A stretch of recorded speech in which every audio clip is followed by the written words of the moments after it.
Good afternoon. আমি আর্য আরিয়ানস্টাস থেকে।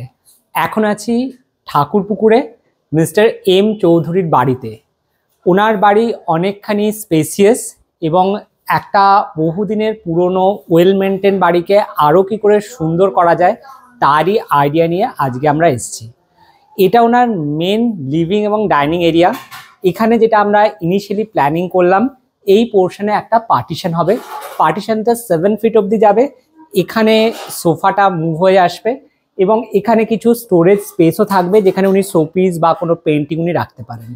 পুরো ঘরটায় ফল সিলিং হবে খুব সিম্পলের ওপর। এখানে কিছু একটা সোফা থাকবে যেটা একটু কুইন সাইজের হবে, যেটা একজন বসে আরাম করে গেস্টদের সাথে কথা বলতে পারবেন। এর সামনেই থাকবে ডাইনিংটা, যে ডাইনিং ওনার অলরেডি আছে সেটাই জাস্ট পলিশিং হয়ে যাবে। আর এখানে সেরকম কিছু মডিফিকেশন হবে না। সিলিংয়ে যেটা চেঞ্জেস হওয়ার ফল সিলিংয়ে সেটা আমরা করব। এখানে যেটা ফ্রিজ আছে সেটা ওনার কিচেনে চলে যাচ্ছে। ওনার ওয়াশিং মেশিনটা এই রুমটার ভেতর চলে যাবে এবং টোটাল এই রুমটা একটা স্টোর রুম হিসেবে, ক্লিনিং জোন হিসেবে উনি ট্রিট করবেন। ওনার কিচেনে একটা বড়খানি চেঞ্জ হবে। কিচেনে যে চেঞ্জেসগুলো হবে সেগুলো একটু আমি দেখাতে চাইছি। একবার আসছি দিদি। হ্যাঁ, কিচেনে যেটা চেঞ্জেস হবে, এখানে টোটাল কিচেনটাই মডুলার কিচেন হচ্ছে। চিমনিটা শিফট হয়ে যাচ্ছে, পুরো স্টোরেজ থাকছে, নিচে থাকছে লাইট, ওপরে থাকছে ফল সিলিং, ওপর থেকে সিম্পলের উপর লাইট আসবে। এই জিনিসটা ভেঙে যাচ্ছে। এখানে একটা ক্যাবিনেট হবে যার উপর চলে আসবে ওনার মাইক্রোওভেন, মিক্সি, এছাড়া যেটা ওনার ইলেকট্রিক্যাল অ্যাপ্লায়েন্স আছে টোটালটা থাকবে। ওপরে থাকবে স্টোরেজ স্পেস। এটা হচ্ছে খুব সিম্পলের মধ্যে আমরা একটা কিচেনের একটা ডিজাইন ওনার সাথে ডিসকাস করলাম। চলে আসছি ওনার ফার্স্ট বেডরুমে, যেটা ওনার মায়ের রুম হিসেবে ওনারা ট্রিট করছেন। এই রুমটা ওনার মায়ের রুম। এই রুমে উপরে পুরোটা কভার হবে।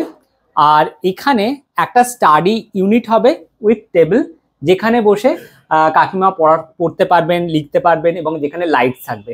টিভি ইউনিটের এই পোর্শনটা চেঞ্জ হয়ে এইভাবে ঘুরে যাচ্ছে যাতে হাঁটা চলার ক্ষেত্রে সুবিধা হয়। চলে আসছি নেক্সট বেডরুম। নেক্সট বেডরুমটা খুব ছোট কিন্তু খুব কোজিভাবে সুন্দরভাবে আমরা প্ল্যান করেছি।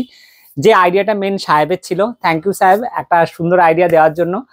আর এখানে পূজা ইউনিটটা এইখান বরাবর চলে আসছে। পূজা ইউনিটের পাশেই থাকছে ওয়ার্ড্রব, ওয়ার্ড্রবের পাশে থাকছে বেড, বেডের পাশে থাকছে সাইড টেবিল এবং উপরে লফট আছে। লফটটা সুন্দরভাবে আমরা কভার করে দেবো। তো এই ঘরটা খুব ছোট কিন্তু আশা করছি এই ঘরটা সাজানোর পর খুব সুন্দর একটা লুকস আসবে। চলে আসছি নেক্সট বেডরুম, যেটা ওনার বাবার রুম। তো এই রুমটাতেও পুরো লফটটা আমরা কভার করব। আর এখানে একটা ওয়ার্ড্রব হচ্ছে, আর কালার তো হচ্ছেই, সেই ব্যাপারগুলো নিয়ে আমরা পরে আসছি। মেজর যে চেঞ্জেস হবে সেটা এই বাড়ির সব থেকে বড় রুম। এখানে একটা বড় 6-7 বেড সেট হবে। আর ওয়ার্ড্রবের টোটাল ইউনিটটা আমরা এই বরাবর করব, কেন কি এখানে যে পোর্শনটা আছে সেটা উনি চাইছেন না এবং এই ডিজাইনটাও সাহেব দিয়েছে। তো আশা করছি এই ডিজাইনটা যারা ভিউয়ার্স আছো তোমাদের ভালো লাগবে। তো দেখা যাক, এই ডিজাইনগুলো নিয়ে খুব শীঘ্রই তোমাদের সাথে আসছি। আর যদি তোমরাও তোমার বাড়ি অথবা ফ্ল্যাটকে সুন্দর করে সাজাতে চাও, স্ক্রিনে আমাদের নাম্বার যাচ্ছে। আর এই সাইট ভিজিট কিন্তু টোটালি ফ্রি অফ কস্ট। আজকে আসি।